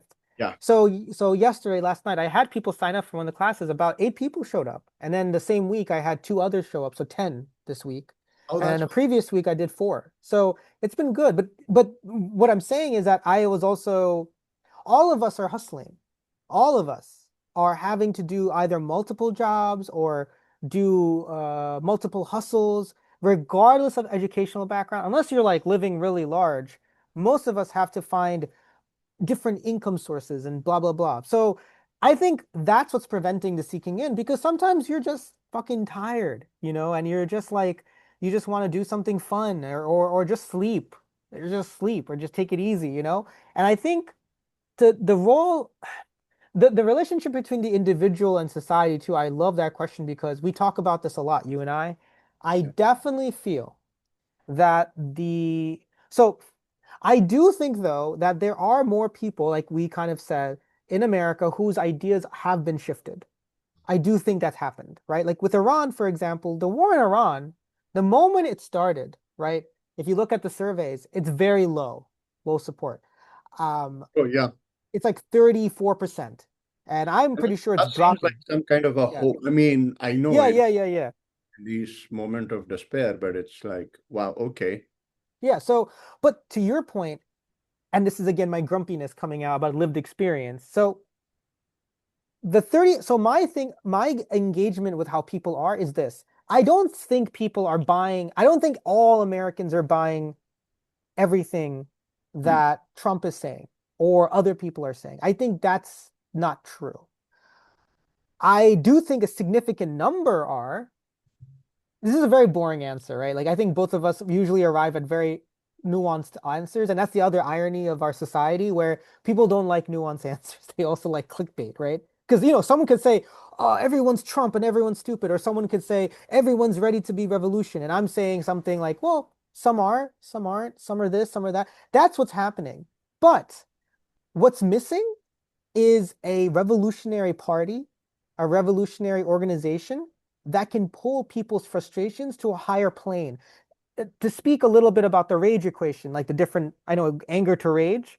Now think of it as from lived experience and frustration to actual knowledge. Because again, both you and I have faced struggles differently. Your life is, you've had a lot of struggles that I could never experience, and I've had my own issues here. But I think Yeah. you and I would say that our struggles did not define how we think only. Again, we had to read, we had to learn, we had to meet the right people. That is the missing node and link between what's going, because some people could say, well, if Americans all believe in the Iran war, then why is the support for it so low? And then someone could also say, well, if the support is so low, why isn't there huge rallies against it? Yeah, Because the that's the other anti-war question. movement. Where's the anti-war Right, right. movement?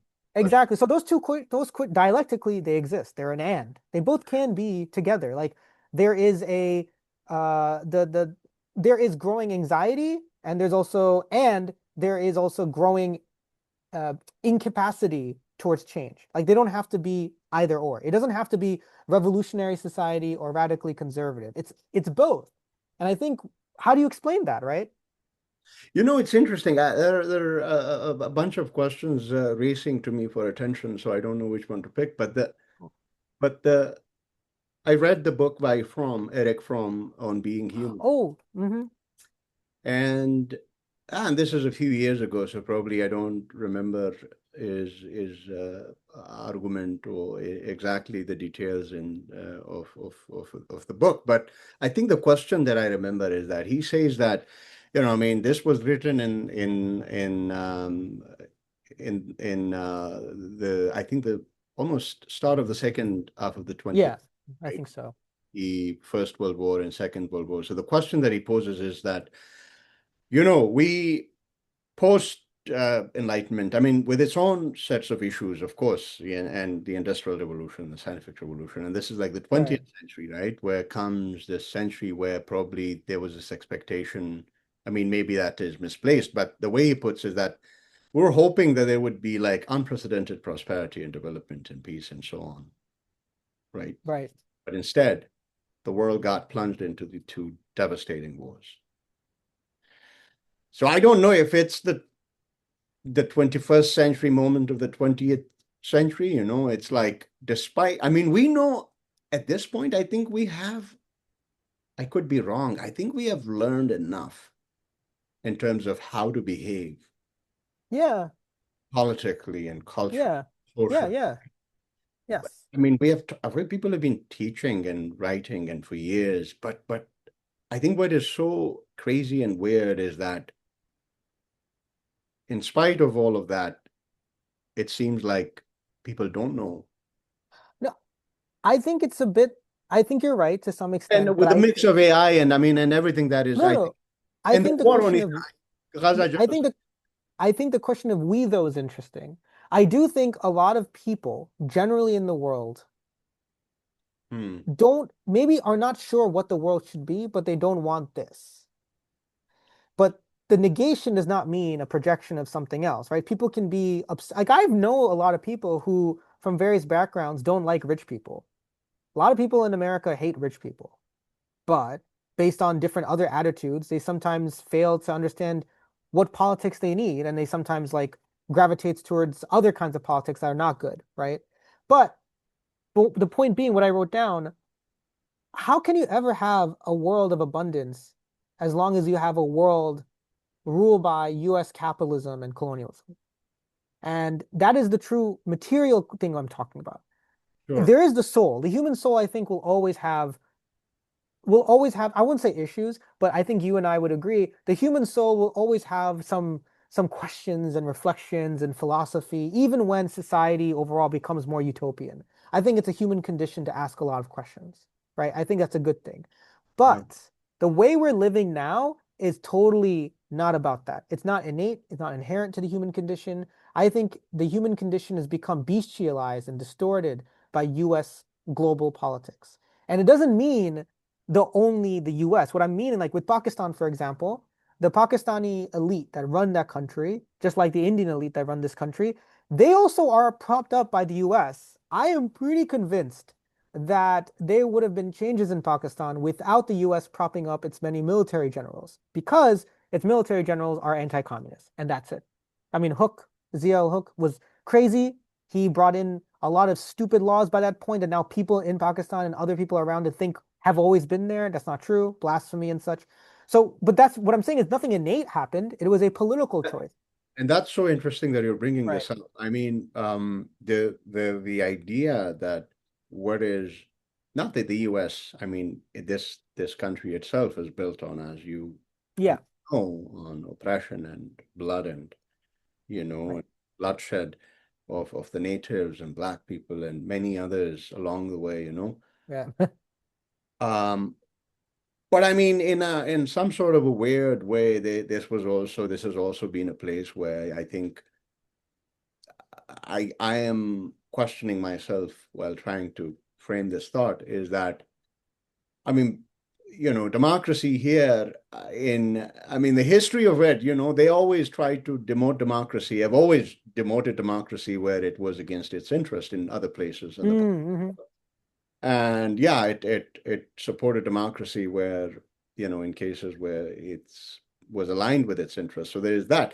But I think regardless, I mean, this fascist autocratic like politics here is further emboldening Yeah. that Yeah. Yeah. Yeah. Yeah. other, Yeah. Yeah. like I mean, now the Pakistani army chief is Trump's favorite marshal. I mean, I don't know how long that lasts, but that is there, right? So it is giving like more than one reason to those people to oppress their own people. It's like, okay, Yeah. this is Yeah. good. Yeah. Yeah. Yeah. Right. Yeah. Of course. Erdogan is just like literally straight up like rounding Yeah. I know. party leaders and just Yep. beating Yep. up people who are coming his way. And Right. I think that is a really worrying development. I mean, not that it is, it's Well, something, what but I was saying that because like Eric Fromm and his the people in the Frankfurt School, I believe he's one of them, we're correct in some things. I'm not against anyone reading Adorno, by the way. I just have my own disagreements. So feel free to always, but I love I talking to didn't you really about this like thing. Adorno's, for example, Yeah, elitist yeah. attitude when it came to music, The when jazz, yeah, yeah, he really was, and yeah. the criticism Right, of right. yeah, yeah, exactly that Well, too. my issue with him is that I actually think he was not materialism enough. Like, okay, so George Lukács, the person I like a lot, he's a Hungarian, communist, Marxist-Leninist. Different from Lacan.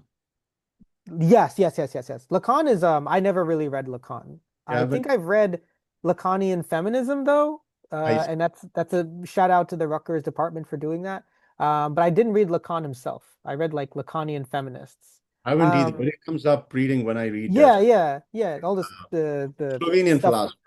Yeah, yeah, yeah. I don't even yeah. So, but I didn't read Lacan directly. Lukács, Lukacs, he is a hero of mine because well, for a couple of reasons. He's an intellectual like us. Where was he He's from? Tell us a little more. A little. Hungary. He's from Hungary, and I Oh, they think have very interesting list of people. yes. Okay. Yes. Yes. I mean, Eastern Europe has a lot of cool people. Unfortunately, to be not too dark about it, but again, their subject matter, of course, a lot of them were murdered by the Nazis and the fascists, but he survived, thank God. So that's another reason why I appreciate the fact that he's here and, whatever. I mean, he's passed on a long time, but he grew up in Hungary. Hmm. He was a liberal. Hmm. Then he fell in love with Leninism. He became a big Leninist and he was part of the first Hungarian Soviet government. So when the Bolsheviks won their revolution, they obviously inspired a lot of different revolutions in that part of the world, one of which is in Hungary. So Okay. he was there, he was invited to be part of the government as one of its like I think drafters maybe of some of the constitution and stuff. He's a very smart guy, extremely smart. The sad thing is the Soviet government fell apart very quickly, and quickly the Hungarian government turned over from Soviet to quickly to a form of fascism. This is prior to the rise of obviously Hitler, but this is around the same time as Mussolini in Italy, I think. Anyway, he escaped, I think, to Soviet Russia. I think his wife was Hungarian Jewish, and I think he's Hungarian, maybe Christian, but both of them are probably secular or atheists. But he ran to Soviet Russia. Then Hmm. he came back. But anyway, long story short, he spent most of his life in Soviet Russia, I believe, writing philosophy. And one of his books is called The Destruction of Reason. I could be getting it wrong, but it's a really thick volume. And it basically, and to your, it came back to me again because you mentioned the Enlightenment. In it, he was trying to explain. This book was published post World War II, immediately, and he was trying to explain what is fascist thought and how it emerged. And so what he explained after, and it's a very thick book. I actually, to be honest with you, I read like 70% of it, but there were parts of it where I just like I've seen you reading Das Kapital, I remember. oh yeah, yeah, but I do skim parts. I'm not gonna lie. There's some parts where I'm like, I gotta move on because Marx is very, because Marx was also like they in Das Kapital he does a lot of like math to explain like Lenin and I don't know any of it, so I'm like I'm just gonna go see a summary of it and I'm just gonna move on from this point and Uh, yeah and go somewhere else and I'll get like a reader's guide instead. There's like a she's somewhere here, but there's a book called The People's Guide to Capitalism that I read also while reading that helped me understand. I So would love to yeah, look at. yeah, yeah. It's a good book. I mean, Dust Capital is still a really interesting book because it's very literary. It has a lot of dense references to like different writers and stuff. But Lukács, his is actually clearer than Marx. And the reason why I like him so much is because unlike Adorno, he, I think, was correctly identified the seeds of fascism before the 1930s and 1920s to the 1800s when Enlightenment was born. He didn't blame Enlightenment. He called it almost like the Dark Enlightenment. So he said the Enlightenment period fractured into two different shards. One is maybe more rational and more objective, meaning like, at least maybe more thought than Hmm. emotion. The other side was far more traditionalist, weirdly. So, for example, there were certain writers, I could be getting them wrong, Schopenhauer and other people who are like, they love to talk about nature in their philosophy. They love to Kierkegaard. I think you've they love to Yeah. talk about nature. They were fascist. He considered them fascist aligned because because in fascist thought, what they love to do is they love to naturalize, they love to bring in nature into humanity in the weirdest way. So, for example, Schopenhauer or Kierkegaard could look at the animal kingdom and say, look, it's in nature that animals prey on each other. Hence, humankind, it's okay if the bullies push the weak. You see? So, I remember one of, yeah. apologies for interrupting, but No, one go ahead. of his thoughts, Schopenhauer, I've downloaded his books. I've read him a little bit, not. I am not surprised. You're very well read. I can't even. You keep spouting these. I have no idea how you Oh get the time no, to read. I'm keeping my tendency in check to Right.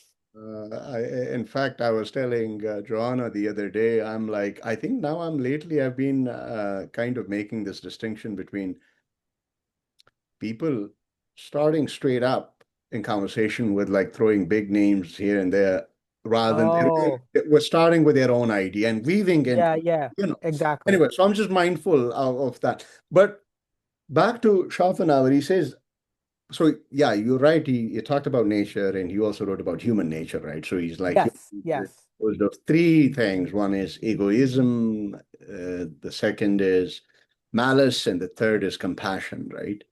And this egoism that life is zero-sum gamesmanship, Yeah. right? Yeah, yeah. And even like in acts of compassion, he said there is probably a bit of Control, selfishness, like when you, selfishness. Yeah, okay. so Hmm. in terms of what Yeah. it does to us, if you're walking on the street, you give $5 to someone to You feel good and then make, does it yeah. make, you're giving it away because it makes you Yeah. feel good, or you're giving it away because it is, I don't know, Kantian ethic. Yeah, yeah, yeah. Well, it's also in Buddhism and Hinduism, like the question of like, avoiding karma is Language, to yeah, I mean, avoid the to break the chain of cycle of rebirth, because rebirth to be reborn is actually not the goal. In Hinduism, there is a heaven, but the point is you have to like do enough good deeds and accumulate those good deeds that you can break the cycle of rebirth and go to heaven. But the point being, some people would question and say Siddharth, the modern Buddha, he said that if you do something, you need to do it selflessly. And obviously he's different from Schopenhauer because Siddhartha was like generations prior to Schopenhauer and obviously had, I think, far more positive, sincere reasons to say this because he was also fighting against caste. When Siddhartha was, a prince, he was fighting against Hinduism caste, and that's why he developed Buddhism. So there's a connection there. It's like something very positive, right? Right? Because at that time, Hinduism, like a lot of just like Catholicism was very, it started to get very stultified in its growth because Protestantism emerged from that. In many ways, Buddhism is like a form of Protestantism emerging from Catholicism, which is Hinduism. Like there's so many priests involved in Hinduism at that point, and then everything becomes a god or a deity because we have a lot of idols, so or deities, and then the Hindu priests were like, "Don't do that, don't do this, and give me money," like that kind of stuff. so Buddhism is the Protestantism and I Hinduism. think so, or vice versa. I think Protestant because Buddhism is older, so Protestantism is the Buddhism of Hinduism. Of Europe. Yeah, yeah, Yeah, yeah, interesting. yeah. That's fascinating. Well, if you look at Catholicism and Hinduism, they have some similarities in terms of their color. Like there's a lot of ideas about saints, deities. I'm saying this because my mother went to a Catholic school in India, and there, yeah, yeah, and there Interesting. they, yeah, and there they actually had Kali. They would get them to pray to the Virgin Mary and also the Kali because they would try to combine the two. Again, not out of altruism. They were trying to trick the kids into thinking that maybe like Catholicism is their faith eventually. My mom was smarter than that, but she remembers that, and she loved the school still. But I'm just saying that's the way I see Buddhism. With Hmm. Schopenhauer, that's the thing about Lukács that was very fundamentally important to me. Like he was able to trace ideas that we think as inherent, as ideas that have connections generationally. So that's why he was like, listen, some people can talk about nature and say they love nature, but always be aware once they step into the concept of human nature. And once they start to devise formulas based on that, he says that is part of a crypto fascist, or he would say proto fascist, but prior fascist ideology. Because Hitler, Mussolini, they developed, and frankly, fascists here in America, right? Like fascists who did Jim Crow, right? The whites who did that. I mean, they were saying things like, uh, it is natural for black people to serve white people for their own good. Like slavery, child slavery. If you see the way that they would the white preachers would justify slavery, they would say it builds up the black person's mental faculty. They can't think for themselves. It's natural that they can't that they only obey one law. That is the law of doing something. And so, obviously very white supremacist. But again, Lukács, who wrote this book in the 50s, understood this and he mentioned these things. But Adorno hated him because Adorno said he's a Stalinist because he lived in the Soviet Union. And then he wanted to get the book blacklisted. So Adorno actually helped in getting that book attacked because because Lukács went after everyone's heroes, And everybody. So he was actually being too radical for them. That's the only reason why I'm a bit like, because he actually Adorno made reading that book difficult to get in the West because he was like, this book is Stalinist propaganda. This is just, not good. Because he was upset because Lukács was going after many different types of philosophers, not just the typical Adorno was Christian. also simultaneously, it's funny, like Yeah, is he's a more communist radical. too. He was also defending the radicality of like Schoen, Yeah, Schoenberg or something, his music, and he thought that was like the avant-garde of the time. And actually, I no, know. it's funny that he Yeah. went after Lukács, that it was, because of it was too radical, but him presenting himself also as it's really crazy that but yeah, I mean it just for me it what it brings to mind is that I need to read more. So Same, same, same. I think it's everyone. about these two. And while you were talking, I had a question. Wow. Well, that question probably it disappeared, but there's another question. Again, depending on how much time we have, we've been like, yeah, it's It's been like maybe an hour and a half, 2 hours 20. and 11 minutes, I I have think. another 15 minutes, maybe Okay. 20, make it easy. There is also, yes. Okay, so maybe that question will come back, but until that does, I have this other question, which is there is this argument that people on the right, I mean, Trump supporters and Hmm. MAGA crowd, they're just a lot of them are angry at the middle class, upper middle class, I mean, educated people, right? Like Hmm. professionals and you know, because it kind of reminds me of this the work by Marilyn Fry. I don't know if you've Hmm. seen it, who wrote about oppression. Hmm. And she defines oppression. Not, I don't want to go into the definition of oppression, but it's fascinating. She says this oppression it comes from the word press. When something people Oh. people are oppressed when we can see them pressed, Hmm. which means between forces that make them Oh. Hmm. mobilized, reduced, right? Hmm. It's not Hmm. just everybody is oppressed. Now, because when everybody is oppressed, then it loses its meaning, right? It's a sense of Right. oppression, right? But anyways, then Iris Marian Young Hmm.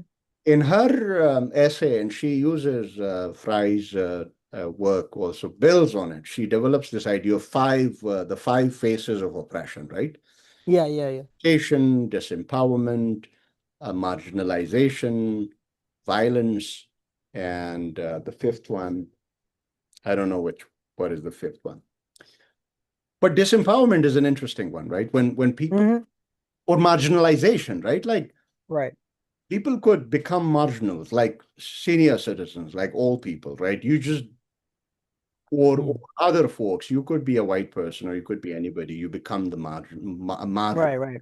being, right? You don't or you become disempowered because you don't have the language and the skills or the qualification to participate in the in the larger sort of Right. actual and educational and political life and so on, philosophical life. So there is, I think, to put it in that kind of framework, there is that anger. I mean, one argument is that people are just angry at educated people. Right. Yeah, yeah, yeah, yeah. you know, because they feel probably, I mean, it reminds me of disempowerment. It is like, how do you see that? I mean, this Yeah. some sense anti-intellectualism or anti-educationism, or like, is there any justification, or if that is a strong word, like how do you make sense of this anger? Does it exist in what forms, and does it make sense? And does Yeah. and in what ways does it drive or contribute to the kind of politics on the right that we Right, right, right, right. Okay, this is going to be a bit of a complicated answer because I think there are several things going on. One, I do think some of it is justifiable, not from the right, because I've seen people be upset at academics from the left. Some of it is justifiable because they view some academics, those who have maybe tenure position and are quite comfortable, who don't speak up, or if they do speak up, they speak up in relationship to powerful institutions that are very pro-American. So there, like Samuel Huntington, like we've talked about him in the past, like he's the quintessential person who justifiably should have been hated. And I think he was. Like this was a man who was, I mean, he was not really even a good scholar, to be honest. Edward Said took him down very often and easily because he was seen as very dumb. But that just goes to also, America's not meritocratic, right? People like if it was meritocratic, we wouldn't have Trump, right? He's not really he's a cunning man, but he's not a bright man. He's cunning. He knows how to manipulate, but he's not smart. Like, our parents are smarter, or you and I are smarter. Yeah, so yeah, I didn't mean to, but what's the thing? So there is a level of so Samuel Huntington, regardless of the fact that he succeeds in an American society that is not meritocratic, he, though, is an academic, regardless of how bad his work is, because his work is not that good. Um, but so people can justifiably be upset with him because then he works with the American national state to basically devise, rhetoric around the war on terror. Because it was his clash of civilizations that I remember even growing up that was splashed across Fox News when, the Muslims are this, Islam is this, the West versus East. And of course, some people in the East also weirdly agree with it unintentionally when they're like, you know what, we don't like, stupid things like in India and maybe in Pakistan too. Like some people are like, women wearing jeans is Western or something stupid. It's like, it's like, are you serious? That's what you think this whole culture can be reduced is to wearing jeans? Mhm. Like it was not normal for women to wear certain clothing to begin with in certain ways. Like everything changes. So they both play off each other. The so-called Hindu fundamentalist, the Islamist, the Christian fundamentalist from the East, they're very much similar to Samuel Huntington because they both believe in a strict idea of the self. But the Sure. point being, he represents the academic who deserves criticism. Now, where I think it's unjustified is this. I think, unfortunately, and this is purposeful because of propaganda that the people who are not as educated see. I think there is a tendency for some people, even on the left, to view all academics as tenure, to view all academics as successful in that traditional sense, and to not understand that, like you said, there is a war gutting our institutions. And again, the institution of intellectualism and academic thought precedes America. Like, speaking of Iran, like the reason why a lot of people are very upset from India to Pakistan to freaking everywhere, actually, about the war in Iran is because they rightfully see Iran, previously Persia, but Iran, as this vanguard of intellectualism because of the university system and, of course, Baghdad and Iraq. Like, we're talking about places that university is a place of learning. So, where I see it's justified is against those academics who really are cowards about either they're cowards against the powerful of America or they work with them, liberal or conservative. But where it's unjustified is where I think people don't even take a chance to understand the precarity that a lot of us are in. Like the fact of the matter is, when I see TV shows about academia, like even fictionalized TV shows, they Mhm. still present academia in a way, in American academia, that is very out of step with reality. They still present, the department as like several tenure track facilitators, and people Yeah, are like, like it's about like wokeism, and they're worried about their words. That's gone. There's no wokeism. That's dead. That's done. And the only professors really left standing are the ones who previously got tenure prior to all this. Now I'm convinced for social science and humanities and the fields we're in, it's really, really, really, really hard to imagine the kind of tenure funding that would be approved going forward. So that's where I feel it's unjustified. it's so, Yeah. yeah. And I love how you framed the answer and how you responded. I think really, I Mm. think it is so true that people outside of academia have no knowledge of. I mean, you can't really blame them. I think it really takes months and years to really understand what is, I mean, the reason you and I probably know is, well, not probably because we have been in it, right, in the middle of it all. Yeah. And so you kind of know like what's happening. Like, I mean, I was part of this pre-doctoral leadership academy for a year that Rutgers Oh. arranged, Hmm. yeah. I mean, the big picture, it was for a year where we read a bunch of stuff and had sessions and workshops and so on. But the big picture is messy and dark. Yeah. It's messed up, and that is all to corroborate what you were saying. And today I woke up and I read this article. I shouldn't read these kinds of things right after I wake up. The Huh. faculty class war and other prophecies Hmm. and chronicles of higher education. And man, it's bad. It's exactly what you described, right? Like this whole tenure track, non-tenure track, adjuncts. There is actually a novel, an interesting novel that a Hmm. woman wrote on adjuncts. I think it is called The Adjunct, and she in the novel pronounces is at add junk Oh. adjunct. Oh. So, but yeah, I think they're sorry, I don't know if I contributed any substantial thing to this to your argument, but I think that is true. It makes sense, right? Some of the anger is it makes sense. Some of it is misplaced entirely because, and there is also, I think, yeah, the silence that Yes. is there, and if that silence continues, I mean, the whole professoriate or whatever, however you pronounce it. I mean, that is like, and maybe the students, I don't know, like the students are probably, I think, fed up with this whole post-COVID world and Zoom and this and that, and they probably want to like, I don't know how much one can count on students or what your reading Right. Right. Right. Right. is like they probably want to be around like actual adults who Well, or not be on yeah. Well, social media and in Zoom rooms and so on. And I think it's the other thing I wanted to add really quickly. I think also what's being attacked, I just want to add, I think this matters too, is very specific. I think if you are a faculty in social science and humanities, it's a war. It's warfare, right? To be specific. So again, it's purposeful because the people attacking us are themselves educated. yeah. Formally educated versus informally. Like again, to be educated in a formal way is to have a degree, but you can be still a dumbass, to be honest, right? You can still be an idiot and still have a degree. Again, Donald Trump allegedly got his master's degree in business, I think, from Wharton School, right? UPenn, right? But he's the biggest freaking thug wandering whatever. And I'm pretty sure a lot of the Congress people are like that. A lot of the leading people in major companies obviously are educated. But then if you look at Peter Thiel, right? Peter Thiel is this Silicon Valley person, Peter Thiel, and he has funded a lot of these right-wing attacks against our fields. But he is very educated. Elon Musk.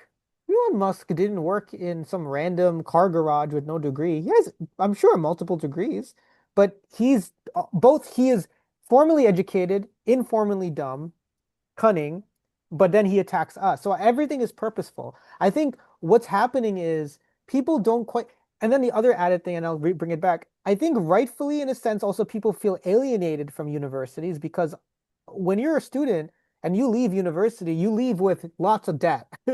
So you don't really leave with a positive sense unless you can really make it out there. So I'm not saying they start to hate the professor, but they start to like look at the university as a scam, right? Which is also purposeful For a long time in American life, even a lot of public universities were free, but that was all changed. So this is all purposeful, and now we're living in the shadow world of, again, to your other thing, chickens coming home to roost once again.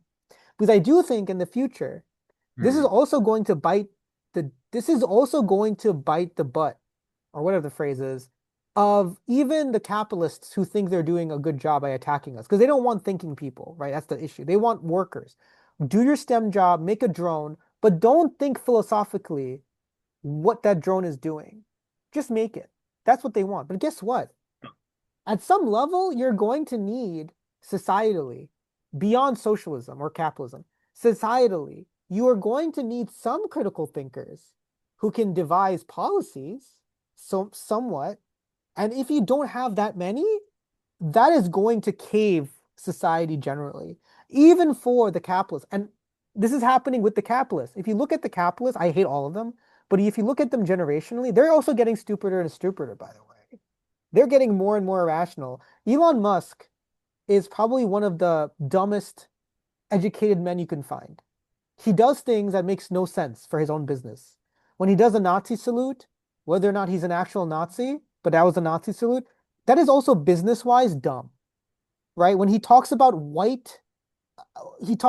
white race being replaced, which is also funny when you think about what the white race has done to other parts of the world, which it's a projection, right? They're projecting what they did to other people, right? The white people replaced the indigenous people. But if he was a smart capitalist, he may believe it, but why say it? You can just do things in the background, right? So again, it's funny. I think we're in a slippery slope of dumb educated taking on intellectual educated, and then in essence creating a society that's going to fall apart beyond socialism or capitalism. Because even in a capitalist world, you will need some smart people to exist to tell you, hey, Elon, uh, don't do that investment or don't do that. But that's going away. And can you imagine who Elon Musk will leave his business to if he ever wants to?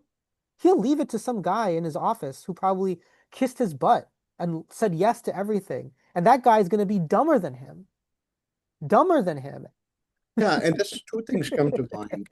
Do you think, yeah, this is interesting. Like there is a book, I forgot the name of the book that I mean states, I think we know, right? That Hmm. states um are interested in cultivating intellectual solidarity and Yeah, state. yeah, yeah, yeah, yeah, yeah. So that is easy to, I mean, this is like putting a complex thought very simply, right? Simplifying it. There is a book, and that develops this argument, and I'm sure it's I mean, people have talked about it in different ways. But that is one. The other is that it again. I was taking a course on philosophy. It was a philosophy course, and I got to read a little bit of Francis Bacon, the Hmm. 16th century English statesman and philosopher.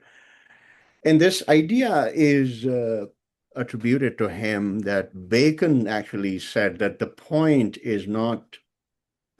of the point is not to know nature, but to conquer it. Hmm. This essentially the difference between quantification and like, numbers and actually like Hmm. qualitative Hmm. work and quantitative work. We also see Right. the division right now. I mean, Yeah, yeah, yeah. and then humanities. Now we are at a stage where I remember from this fellowship that I just mentioned a little while ago, I asked this question and about the humanities and how it is being sidelined and defunded, and Hmm. one of the deans said, I mean, yeah, that's a great question. One of the problems is that the federal government is not interested in funding the poet. Right. Right. Yeah. Yeah.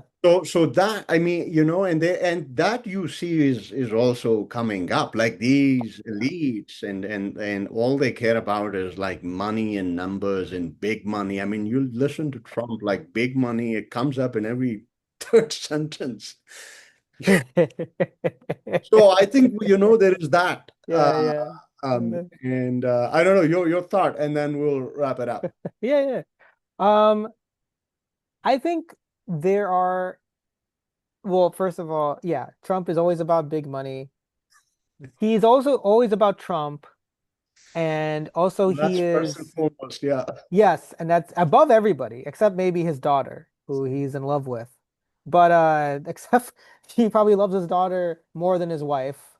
You just I'm just saying all these truths because this is the world we live in, and sometimes as intellectuals or academics or however we describe it, we need to just say it how it is. It's We pretty have a great. president, yeah, we have a president who is also not just him, but Bill Clinton. We have a president who is mentioned in the Epstein reports, right? So that's another thing that needs to be said about what we're up against, and these are the people devising policy. The other thing I want to say really quickly too is that Trump himself is, again, not to his credit, he also is not the person who started this process. Again, this started under Democrats too. The way that Rutgers gets funded, for example, was Rutgers routinely gets less and less public investment from the state over the years, right? So it's always been a constant fight, even under Democrats, even under so-called moderate Republicans.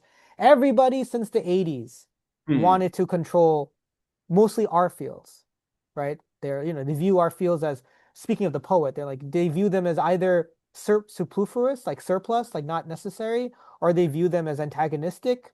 They view Hmm. them as anti-American, even though, in political science, you'll find many pro-American liberals even. So it's not like it's also irrational. They don't even know who's in these departments, really. It's all In- about the Red Scare and anti-communism. But also the other thing that's so fascinating about academia is that academia too is very much beholden to having specifications, meaning in American context, the academic world, you have to be in a specific department mostly, right? Like, and you and I'm saying this because you and I are actually we like learning Interdisciplinary. from a wide, I mean, yeah, exactly. We're very interdisciplinary. And I'm saying this from my dissertation work, your work, my own written work, your written work. Like the books I have are just from a wide. I can just show two, and even now to tell you, this is Ernesto Che Guevara, the famous revolutionary who led what's the the name of the revolution in book? Cuba. This is a reminiscence of the Cuban Revolution. So In okay, this is his diary entries leading to the revolution against Batista. I'm reading this, that's and then fascinating. yeah, and then I've read this one, Asian Americans in an Anti-Black World by Claire Jean Kim. She's now in an Asian American ethnic studies program, but she was, I think, trained as a political scientist, so that's my field. And That's then I've read this, Iqbal Ahmad. He's a Pakistani left intellectual yeah, originally. yeah, yeah. Yeah, Iqbal yeah, is. yeah. I've read Yeah. his Yeah, work. yeah, I assumed so. Yeah, yeah. So I'm reading him, and he's a political scientist. So I'm saying all these things I think are not only out of curiosity. I think a really well-read mind needs to read beyond. You need to know history, sociology, anthropology, Uh, poetry. You need to know how would you understand if there's a certain era of poetry that's becoming popular, it's not because everyone drank the same water and said, "Oh, we're going to write the same way." You have to understand the history of that time period, like what's going on, right? So history comes in, sociology. So again, for you and I, this is like water. This is natural to us. I want to know if I'm going to answer a question, I need to know a lot of different facets. Academia does not do that, right? Academia has not done that in the American context, except for a very few examples. Like in Columbia, I think they have an interdisciplinary department, but I'm not going to go to Columbia because they've been very, very anti-Palestinian. So now it's scary to want to go. But only a few places oh, have. you mean the Yeah. universities? Yeah, yeah, yeah. Because the irony being Edward Said is their foremost alumnus, and No, but yeah. I yeah, mean, but it speaks to money. It speaks to money. They're like, we're gonna use his work to say, come to our university, and then we'll say to you, well, you can learn about Palestine, or you can be anti-colonial, but don't actually be that anti-colonial, right? Just restrict yourself.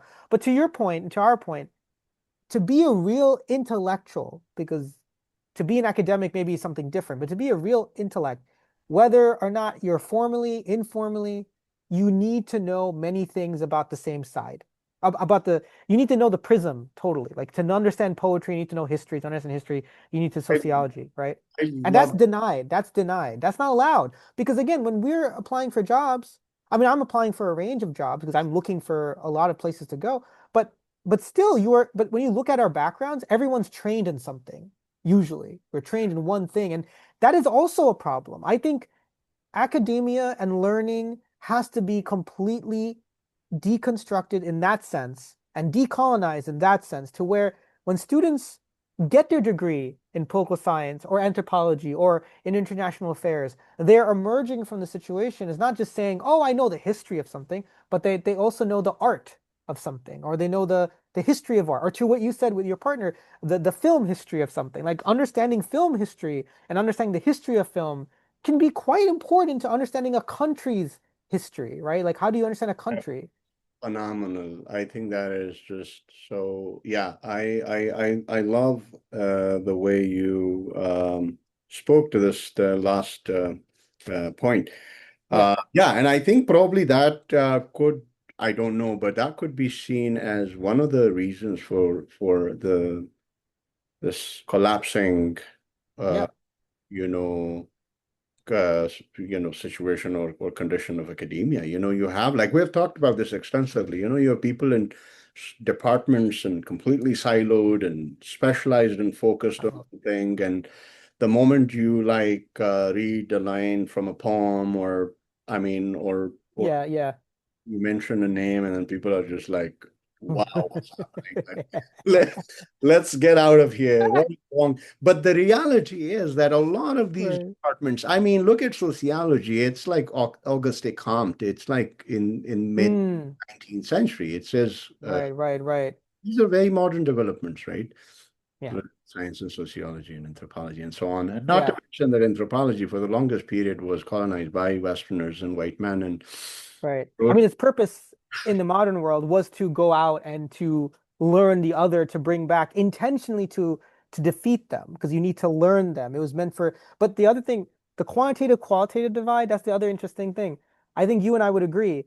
I also am not someone who believes in post-truth, postmodernism, technically, in the most modern, like when I say deconstruct, I am not arguing that there's no such thing as truth either. What I'm saying is if you need to get closer to the truth, you need to go beyond your department, go beyond your field. Does that make sense? Like you need to deconstruct that line because there has been deconstruction, but sometimes it goes a little too far in the idea of like, what is truth? And there's so many sides, and there's always. I'm not saying that. I'm saying even if you need to learn one side, how to learn that side requires depth in different directions. Hence the prism argument. And then quantitatively, I'm not a quantitative scholar. I can't do math. I suck at math.